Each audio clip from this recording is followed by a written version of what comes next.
Michel Mollet, bonjour. Bonjour. Vous avez publié aux éditions L'Harmattan La franc-maçonnerie, ce qu'il faut en savoir. Alors pourquoi ce livre? Eh bien, tout simplement parce que il y a beaucoup d'idées reçues, beaucoup de préjugés, beaucoup d'anathèmes qui circulent concernant la franc-maçonnerie. Et il m'apparaissait souhaitable de faire savoir au public qui nous sommes et surtout qui nous ne sommes pas.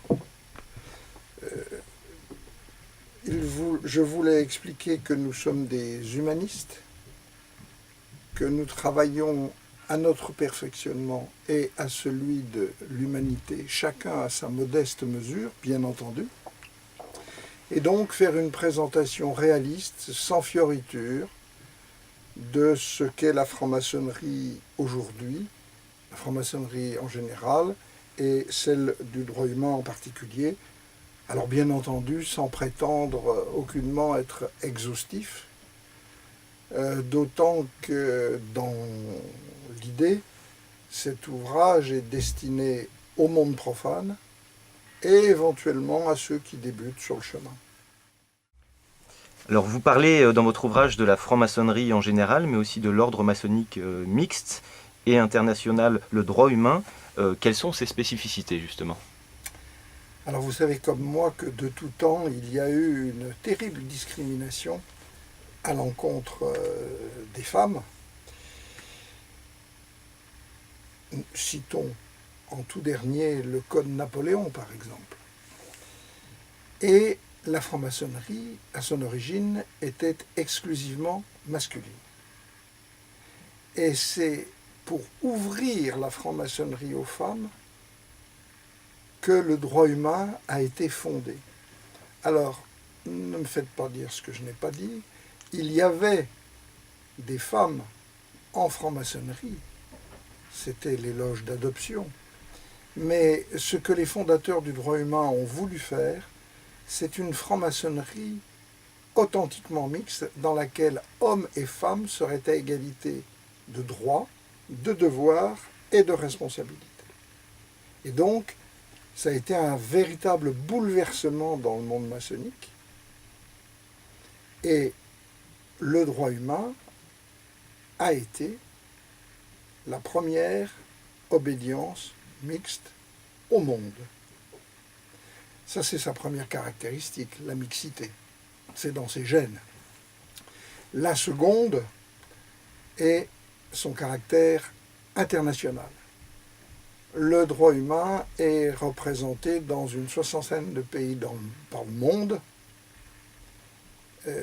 et tous travaillent de la même manière, ce qui a l'énorme avantage d'éviter une approche purement franco-française des problèmes du monde.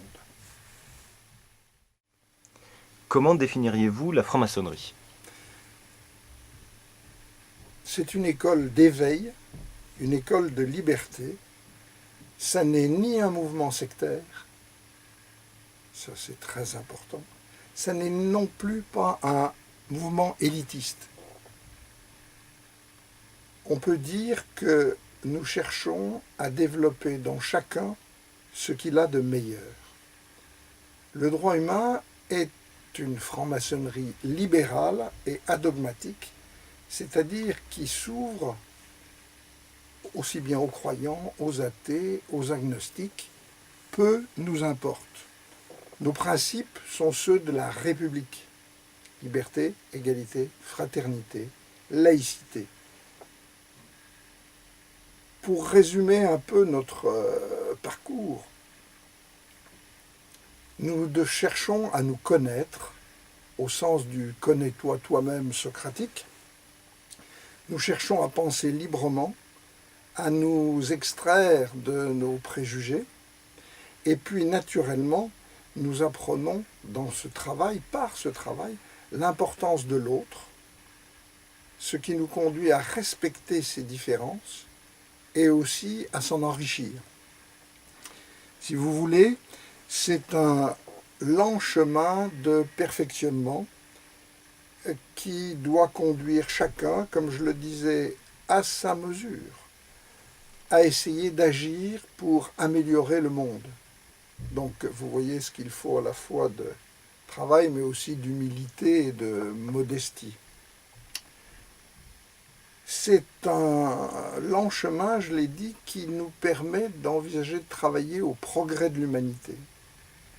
On sait très bien, par exemple, qu'en un siècle et demi, il y a eu d'énormes progrès technologiques, mais au fond, ces progrès, le fruit de ces progrès, a été assez mal réparti. Et nous vivons dans une société où se ressent la dictature du profit. Et donc, il y a vraiment là une action à mener. La franc-maçonnerie se veut une école de proposition ou tout au moins une école d'analyse des propositions. C'est-à-dire essayer de penser aujourd'hui ce que sera le monde de demain. Et il pose de multiples questions. Que va être le progrès de l'humanité pour les 9 milliards d'habitants de la planète à la fin du siècle? Comment les faire cohabiter? Que sera ce progrès alors qu'on voit se développer la haine, l'obscurantisme, la discrimination, voire la barbarie? Que vont être les peuples? Que vont être les gouvernances? Quelle place va-t-il rester à l'homme, même augmenté, entre la robotique et l'intelligence artificielle, par exemple? Comment envisager la fraternité dans une société mondialisée? Donc, je vais en rester là, parce que les questions sont multiples. Mais voilà en quelques mots ce que j'essaie de développer dans le livre pour que le lecteur qui a fait la démarche et qui veut s'extraire des préjugés puisse avoir une analyse aussi objective que possible. Avez-vous un mot pour conclure?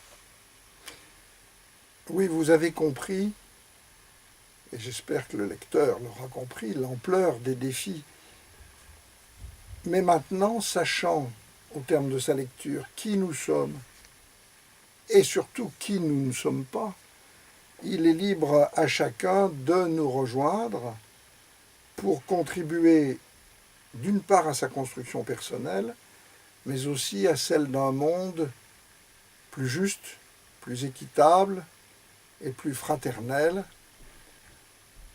un monde dans lequel l'humain doit être au centre du débat, à la fois en tant qu'acteur et à la fois en tant que but.